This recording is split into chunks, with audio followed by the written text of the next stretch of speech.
Hello there, and welcome to my first Scramblecoin guide. I feel like I've been playing Scramblecoin enough to be able to give some tips for people who, for example, haven't decided not to touch Scramblecoin yet, or who are struggling and just want some tips. I'm going to try to include as many tips in this video as possible, and we're also going to look at the wiki article about Scramblecoin. It has some pretty cool tips, and I'm going to add some of my tips. But first, this is my final game. If I win this game, I'm going to get enough points to finally finish the ranking in Scramblecoin. So let's see if I can do this. We're playing against Ursula, and as playing through this game, I'm going to basically show off my strategy, which figurines I think are the best, and then we're going to round off this video with some tips. So I think it's going to be very useful. So first of all, I just want to add before we start, if I'm going to say certain figurines are my favorite, that doesn't mean that all other figurines are bad, and that doesn't mean that that's the only deck that you can be successful with. There's actually a lot of really strong figurines and a lot of strategies that you can use. But I'm going to show you my top deck, in my opinion, the best. Once again, just in my opinion, I'm sure you can have great success with multiple different decks, but I'm going to give you the argument why I think this one is the best. So this is my deck that I now pretty much have every single figurine except Elsa, and I did see what she does, and I'm not sure she's going to be included in my top deck. So why these five? Let me tell you my exact strategy with this deck. So first two moves you always want to do with Lumiere and Cogsworth. These are, in my opinion, best starter characters for the first two moves, because they can cover basically whatever starting condition happens.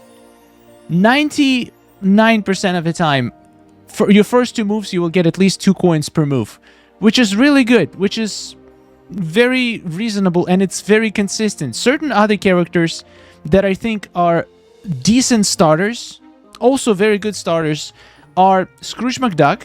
This guy moves 2 in one direction. It can be any direction. One thing why I don't like Scrooge, I mean, I like Scrooge, you know me, I like Scrooge, but why I don't use him in my main deck, it's because his entry point is corners. So it's very inconsistent. Some games you're gonna get incredible corner coin positioning, some games you won't. Why in my opinion, Lumiere and Cogsworth, like, they always should be played in pair, because they are so similar, and yet the versatility of their movement is incredible, and you can start them from anywhere on the border. So Scrooge is another solid option if you don't have these guys unlocked. The way I view the deck and the strategy is, I want to have early game movers, then I want to have late game movers, and maybe potentially middle game, depending on the strategy. So in my strategy, first 2 turns are always, every single time, is going to be Lumiere and Cogsworth. Then, on the 3rd turn, I play Rapunzel, because that's the earliest you can play her, and she is absolutely busted. You can play her anywhere in the field. So you just choose the place that can grant her full bonus, her full 3 coins. It's almost every time you're going to find a spot like that. And the benefit of playing her in the 3rd turn is that if on the 4th turn you are not going to be in a good place with her, for some reason somebody will steal all the coins around you, you can always transition her into one of the late game characters and use it to get a gold coin. So extremely versatile strategy. So who else I would recommend as a starting characters? Olaf. Olaf is a very solid character to start with, because he's pretty much always guaranteed to get 2 coins at the very beginning. I feel like he's very powerful in the early game. I do think that Lumiere and Cogsworth are going to be a little bit more powerful in the middle to late game. That's why I use them instead, because they pretty much give you the same return on your first turn as Olaf. But Olaf gets diminishing return the longer you play. You can always replace him. So Olaf is a very solid choice. I would probably use him. It's just I've got so used playing with these guys, and I love them. But Olaf is a very solid choice. Another solid choice is going to be Anna. She can move 3 squares. My only gripe with her is that she only moves horizontally. She does not move and vertically. She does not move diagonally. So she feels a little bit more limiting in her movements. Also, another alternative to Lumiere and Cogsworth will be Simba and Nala. I love these guys. I know a lot of people use them in their decks, but my main issue with these guys is that, for example, with Nala, if you are stuck on a white square, you will not be able to move to a dark square. Because you can only move diagonally, whichever light or dark you're on, you basically will have to maintain it until you take the character off. And that's extremely limiting, in my opinion. With Simba, once again, only vertical movement, only diagonal movement. He is very powerful. He can be very powerful, but he is very, very, very board dependent. So some games he is going to be absolutely dominating. And since he is jumping, he will only land on 2 spots. So basically, that's why Lumiere and Cogsworth, in my opinion, winning, because they move through the board. So they can potentially get 3 coins when Simba and Nala at best will get 2. There is also going to be characters that move through the entire board, like Wally, like Gaston, like Stitch. Well, Stitch doesn't move through the entire board, but he has a decent movement. Basically, Gaston and Wally. I think there was a third one. I forgot which one. Oh yeah, Charge. Pumbaa. This guy destroys all surrounding walls. So he is basically like Wally, but he destroys walls. I think these characters can be very powerful in certain games, but they do lack consistency, because sometimes you will get either blocked by an opponent. Like, these could be very strong early game characters, but they're going to be extremely dependent on how the coins spawn. What I love about my deck, it doesn't matter where coins spawn. This deck is going to be pretty much as effective as in any other game. With these characters, I do feel like they're still great, and you're going to win probably most of your games. But sometimes you can get so unlucky that there is nothing these characters will be able to do. But with this deck, I've never been in this situation. Some other solid characters, in case you don't have the top. I'm going to have a whole separate video with the tier list in a few days. But for now, I would say, for the very beginning, why do I use Rafiki and Eve? Because you want to have characters that can jump anywhere on the board for the last couple of moves, because the golden coins, you want to have all of them every single time they spawn. That's gonna guarantee you the win. If you can get every single gold coin through the game, you will win. There's no, like, the game is rigged for the player, because the player gets more golden coins spawned on their turns than the enemies. So if you can get all of the golden coins, you are guaranteed to win. That's why having 2 jumpers, in my opinion, is very important, because these guys, you can, like Eve, you can literally jump anywhere. She is super powerful. I would only play her at turn 4 or 5, or maybe 3 if there is no good play for Rapunzel. Rafiki, now, why I love this guy, and I don't know if I'll have a chance to demonstrate it today. He is a good jumper. He has a decent radius. He has more radius than Goofy. Goofy is a solid alternative. Also, Scar, I guess, is the solid alternative to Rafiki, but honestly, I'm not a fan of Scar. I know people say he's great, but I would choose Rafiki any day. He has the same thing, but I feel like being able to move the characters, push the characters, is way more OP than be able to return them to the deck. So, in my opinion, Rafiki and Eve are absolutely the best. If you don't have them yet, that you can use Goofy. Now, some characters have things like +1 move buff or -1 move buff to opponents. I don't like them. I'm gonna be honest. First of all, a few times I used them, I could never, like, even when it shows the buff or debuff, it felt like it didn't do anything. I still could move pretty much the same way as I did before. Maybe I messed something up, but these are extremely board dependent. To get the value of them, you need to get really lucky with your board. Anyway, let's play, and I'll walk you through my usual strategy.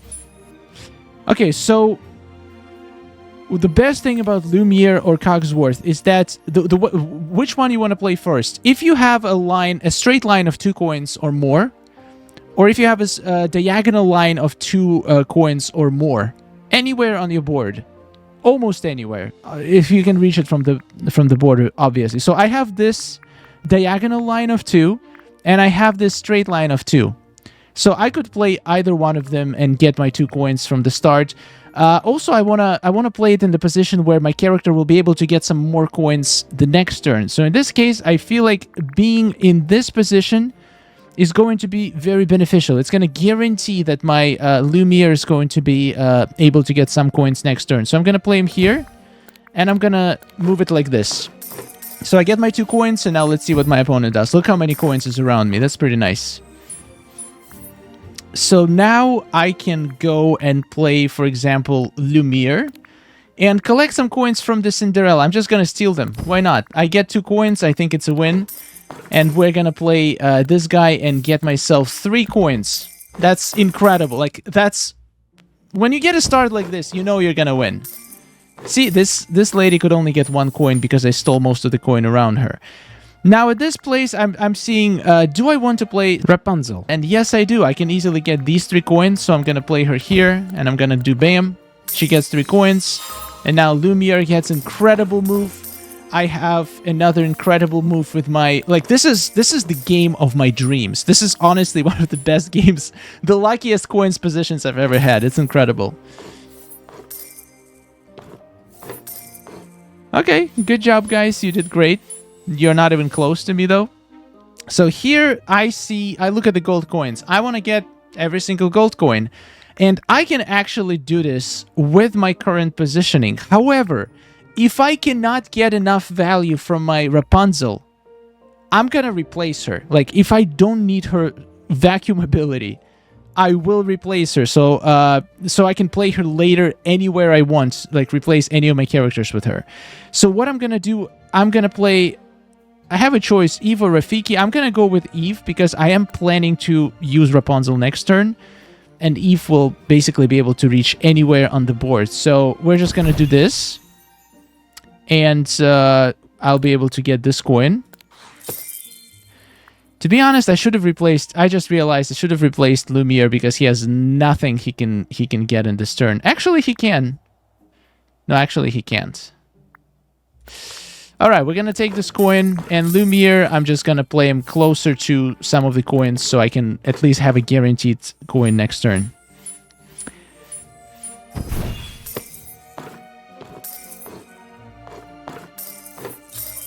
Okay, they took all the coins. They're not even close to me still.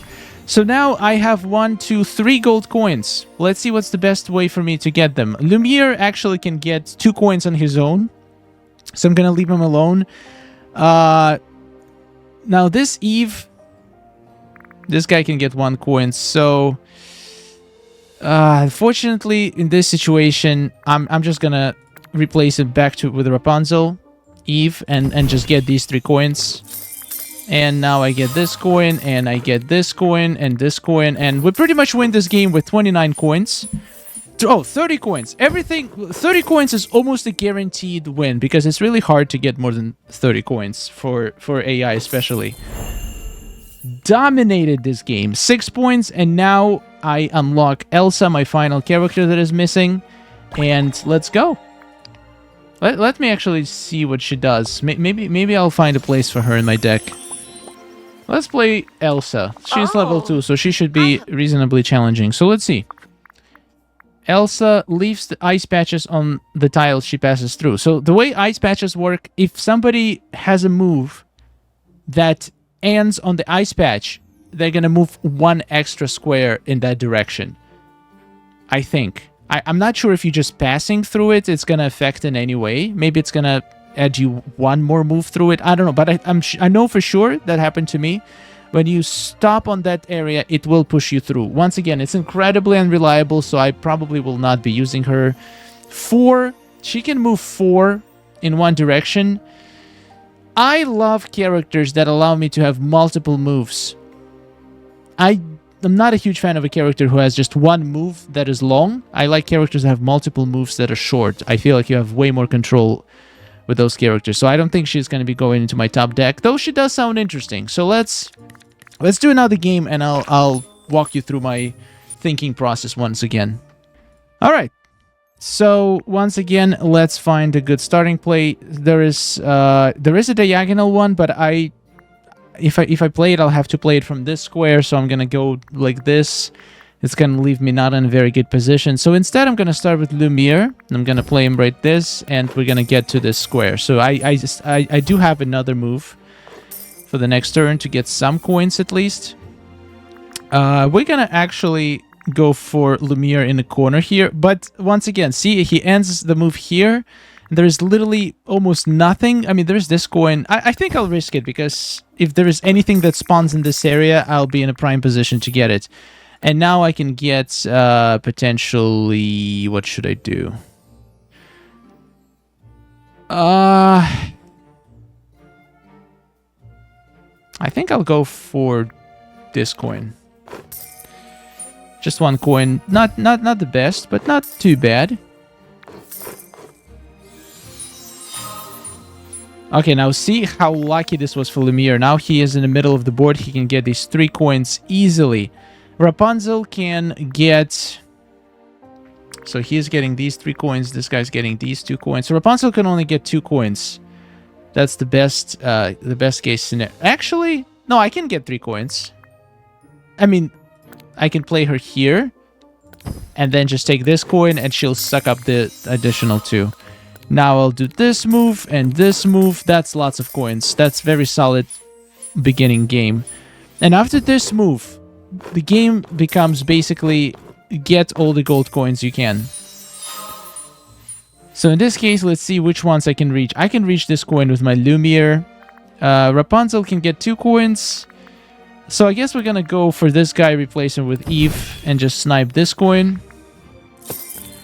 And we're gonna get this coin.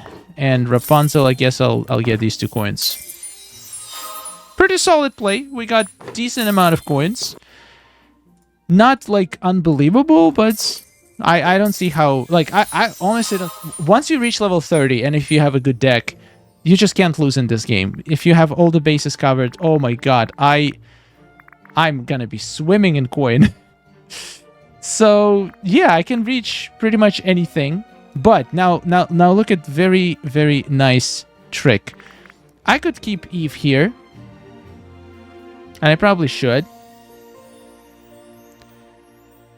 What's the play here? Let's think. I could use Lumiere to get this coin. Yeah, I guess I cannot benefit from having Rafiki here. So let's just play the... Actually, you know what? I could benefit by using... Oh, yeah. Oh, yeah, I think this is the play. I'm just talking to myself. I'm sorry. I think this is the play to replace this guy. Because you'll be able to get a few more coins with this replacement. Like this. Like this. And now Rapunzel just... 3 coins. Well, Rapunzel is insane. Honestly, probably the most OP character in the game. I thought in the beginning she was. And once I got her, I realized that she's even better than I thought. Maximum ranking points. That's the bane of being at 300. You're not getting anything else. Please, Disney Dreamlight Valley, add more milestones into the game. Alright, so this is my basic strategy and tips. Alright, I'm curious, what does Wiki have to say about Scramblecoins?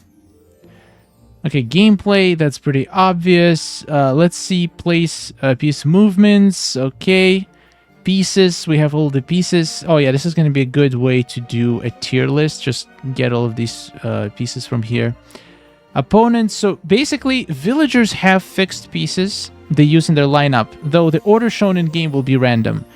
So the order will be random, and as far as I know, the board is going to be random too. But if you want to find characters that are the easiest to beat, for example, you can sort by level and see who is the hardest. The hardest are going to be Mirabelle, Anna, Belle. Belle is the hardest? I never had problems winning against her.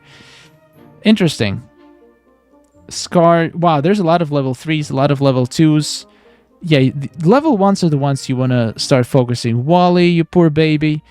Nala, Remy, Moana, Scrooge McDuck, Goofy, Mickey Mouse, Kristoff. Goofy is probably the easiest one to beat because he plays with the Goofy team. Mickey Mouse is second easiest to beat. because he plays with a starter deck, and since you already beat him once, you're probably gonna have no problem beating him again, especially if you upgrade your deck. Scrooge is actually not as easy to beat, not always. I think...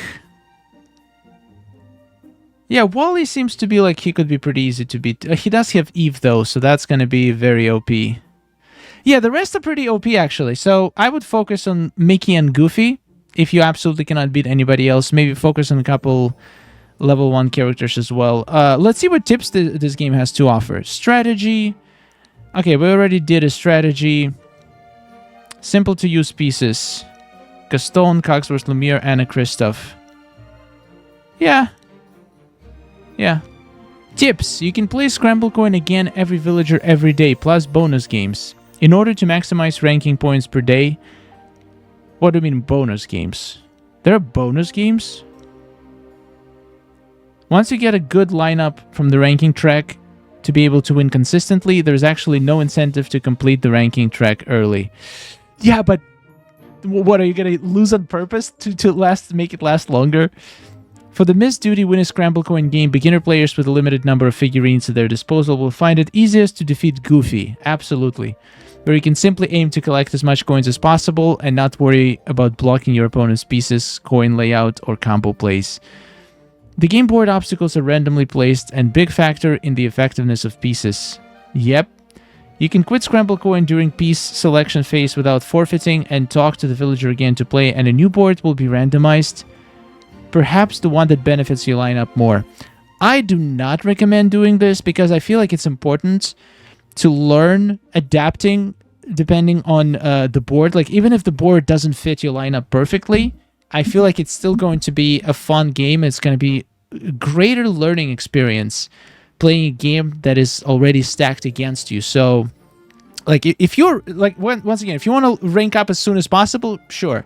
But if you want to learn and get good at the game, and potentially in the future, if we actually have playing against real people, then I feel like playing in unfavorable conditions is actually a good lesson. Right now where the stakes are low. And plus you still get points for losing anyway. Gold coins appear in turn 4, so having an any direction jump piece like Goofy or better even reserve available to swap for turn 4-5 is very helpful. Absolutely, that's exactly what I do. Be aware of the color of the tile when placing diagonal only movement pieces like Remy, Nala, Kristoff. They will stay on that colored tile. Yep, that's what I said in the beginning too. Wow, Wiki, good tips. Good tips here. Alright, let's play against one of the hardest enemies in the game. I mean, opponents in the game. We have the Merlin himself. So let's assemble my beautiful deck. This, Eve and Rafiki. Here we go. My A-team!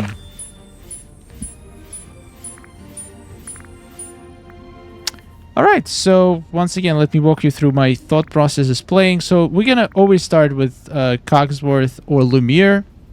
In this instance, I see pretty good benefit of playing Lumiere because you're gonna end up here. You're gonna have a lot of diagonal exits, so we're gonna start like this. Pretty solid start, in my opinion. And of course, he's gonna try to steal my coins. Fantastic. That's what I like to see. So Lumiere has this area covered pretty nicely. So we're gonna play Cogsworth.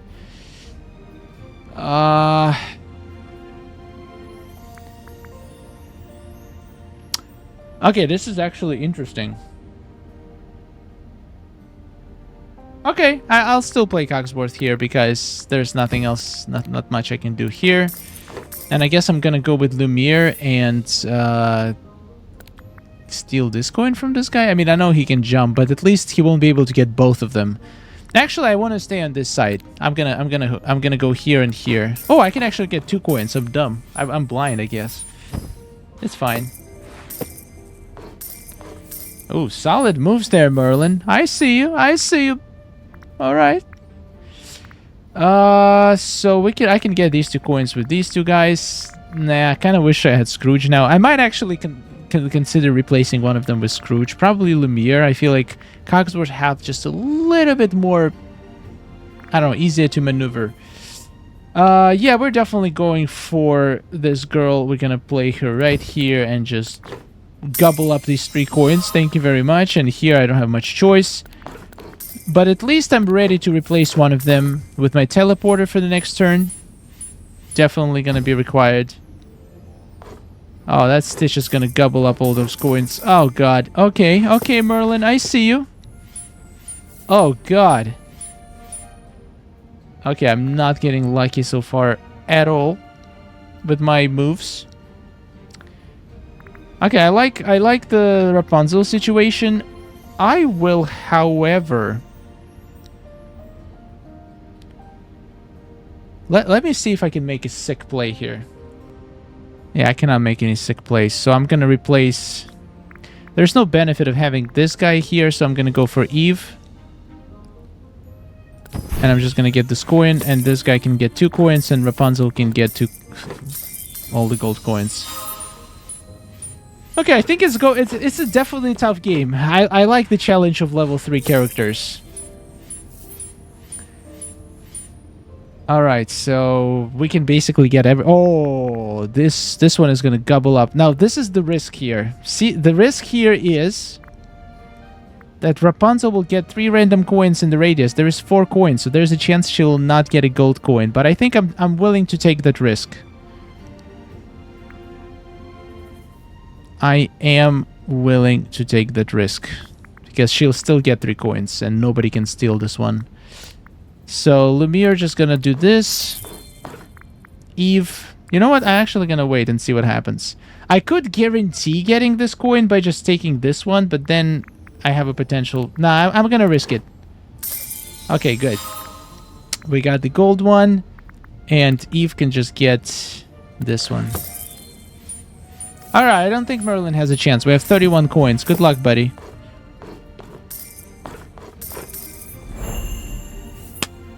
Nailed it. So yeah, best deck in the game, my opinion. Thank you so much for watching. I hope this video was helpful with some tips for the Scramblecoin. Let me know in the comments, what is your favorite deck to play Scramblecoin in Disney Dreamlight Valley? Which one do you think is the best? Let's see how many different decks we can get in the comments. And thank you so much for watching. Subscribe for more, and happy holidays. Merry Christmas, Happy New Year, and thank you so much for watching. There's also, this is the second video in my Scramblecoin series. I'm planning to release another one, which is going to be tier list. I need a little bit more time to test out all the figurines. I didn't have a chance to play with some of them, so I want to make sure I give fair chance to every single one of them. Now that I don't have to actually keep winning and progressing, I can focus on building decks around different characters and experimenting and see if some of the characters that I thought were bad actually have potential. Huge thanks to everybody. Thank you so much, our awesome demigods, Beth, Julie Melf, Amanda Davis, Quinn's Cozy Corner, and Debbie Landry. I remember all of you. I'll see you in the next one, and goodbye.